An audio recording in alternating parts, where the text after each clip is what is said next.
एक समय की बात है। एक नन्ही चिड़िया थी, बहुत ही कोमल और भोली भाली, मगर उसकी किस्मत बड़ी ही रूखी थी। सुबह उठते ही वो खाली पेड़ की टहनी पर बैठकर चहकती। खाने पीने की कोई चीज न थी। एक दिन नारद मुनि वहां से गुजर रहे थे, पर चिड़िया की व्यथा देखकर रुक गए।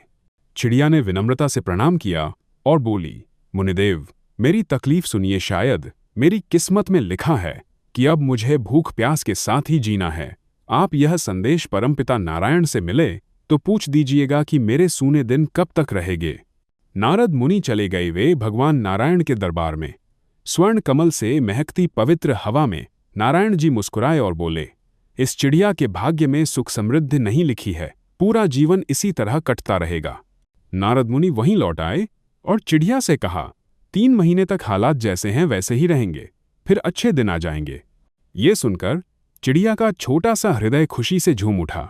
उसने तय कर लिया कि हर क्षण वह ईश्वर को धन्यवाद देती रहेगी। धन्यवाद, 3 महीने और। सुबह उठते, शाम को सोते, बैठते, बस यही मंत्र उसके होंठों पर गूंजता रहा। पहले दिन तो एक दाना गिरा, दूसरे दिन 2। धीरे धीरे उसके ऊपर करुणा की बूंदें बरसने लगीं। जैसे जैसे वह ईश्वर को धन्यवाद देती रही, वैसे वैसे उसे थोड़ा थोड़ा मिलता रहा। 3 महीने बीत गए। चिड़िया की हालत पूरी तरह बदल चुकी थी। उसका घर अन्न से भर चुका, गाना चहकना आम हो गया। एक सुबह जब नारद मुनि फिर से उस राह से गुजरे तो देखा चिड़िया उल्लास से भर भर कर गाती जा रही थी। नारद मुनि पुनः भगवान नारायण के पास गए और पूछा, प्रभु, आपने तो कहा था कि इस चिड़िया का जीवन सदा दुखी रहेगा, फिर देखिए आपने अपनी ही वाणी का उल्लंघन क्यों किया? भगवान ने सरलता से उत्तर दिया, इस चिड़िया ने 3 महीनों तक हर दिन मुझे याद किया, धन्यवाद कहा। यह है उसके कर्मों का फल है जो उसे मिला है। मैं कभी अपने भक्त की बात नहीं टालता। जब आपने कहा 3 महीने तो वही पूरे हुए और मेरी अटल कृपा से उसकी तकलीफें दूर हो गईं।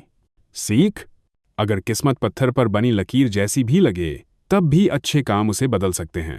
मुश्किल घड़ी में किस्मत को कोसने से हम और कमजोर होते हैं, जबकि धन्यवाद कहना हमें अंदर से मजबूत बनाता है। धन्यवाद, बस 3 महीने और। इस छोटे से वाक्य ने चिड़िया को हिम्मत दी। जैसे ही उसका मन बदला, उसकी सोच बदली, और सोच बदली तो हालात भी धीरे धीरे सुधरने लगे। भगवान की कृपा हमेशा बरसती रहती है, मगर वही उसे महसूस करता है जो अपना दिल स्वीकार करने के लिए खोलता है।